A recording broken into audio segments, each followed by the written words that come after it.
প্রভু যিশুর নামে আপনাদের সবাইকে অভিনন্দন জানাই। সুপ্রিয়, প্রভু যিশু মৃত্যুর আগে একটা গুরুত্বপূর্ণ কাজ তিনি করে গেলেন। আমরা জানি যিশু ক্রুশের উপরে উঠার আগে তিনি আর একসঙ্গে শিশুদের সঙ্গে তিনি প্রার্থনা করেছিলেন এবং শিশুদেরকে তিনি বলেছিলেন তোমরা জেগে প্রার্থনা করো। কিন্তু তার আগে একটা খুবই গুরুত্বপূর্ণ একটা ঘটনা, মানে একটা সেবা তিনি করে গেলেন। কারণ যিশু বলেছিলেন, আমি সেবা নিতে আসেনি, আমি সেবা করতে এসেছি।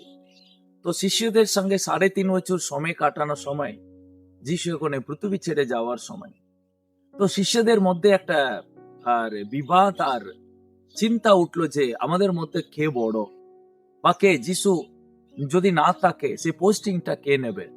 তাহলে পিতর বলছেন আমি আগে থেকে আছি, যখন বলছেন যাকব বলছে, তো সবাই সবার দিকে তাকাচ্ছে, তো কে বড়।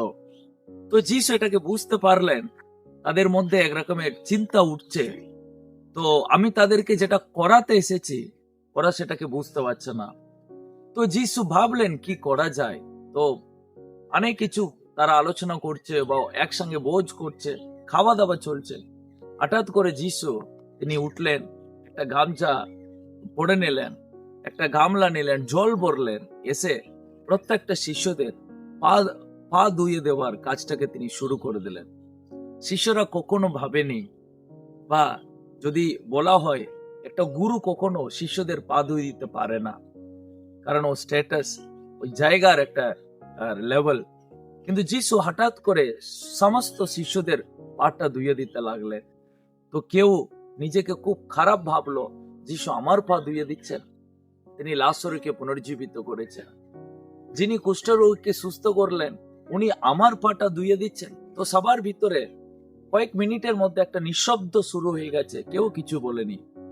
তো যিশু তাদের সমস্ত শিশুদের পা ধুয়ে দেওয়ার পরে তাদেরকে তিনি কেন এই কাজটা তিনি করলেন তিনি বলছেন, যখন পুস্তকে 13 সেখানে 14 পদ বলছেন, আমি প্রভু আর গুরু হইয়া যখন তোমাদের পা ধুইয়া দিলাম, তখন তোমাদেরও পরস্পরের পা ধোয়ান উচিত। তো যিশু বুঝাতে চাইলেন, দেখো তোমরা নিজেদের মধ্যে বিবাদ করছো কে বড় কে ছোট, কে পোস্টিং নেবে। কিন্তু আমি তোমাদেরকে বলি, আমি যদি গুরু হয়ে তোমাদের পা ধুয়ে দিলাম, তার মানে তোমরা যদি উপরের পোস্টিং নিতে চাও, তাহলে তোমরা সেবা নেওয়া যাবে না, তোমরা সেবা করতে হবে।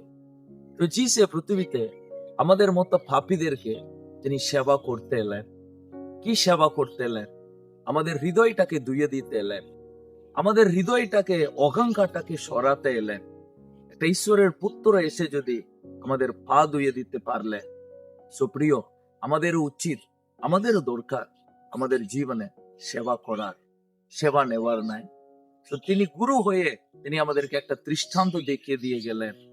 আমরা অনেক সময় লোকদেরকে বুঝাতে পারি না, অনেক সময় লোকদেরকে আমরা কাউন্সিলিং করে তাদেরকে ভালো বুঝাতে পারি না। কিন্তু আপনার একটা ছোট সেবা, একটা ছোট নম্রতা, একটা ছোট সেবার হৃদয় তাদের জীবনটাকে পরিবর্তন করতে পারবে। তো তাই প্রিয়, আজকে আমিও আর আপনিও একই হৃদয় নিয়ে, সেবার হৃদয় নিয়ে আমাদের পরিবারে, আমাদের জীবনে, আমাদের পাড়ায় আমরা চলবো, কারণ সেটাই যিশু আমাদের কাছে আশা করে।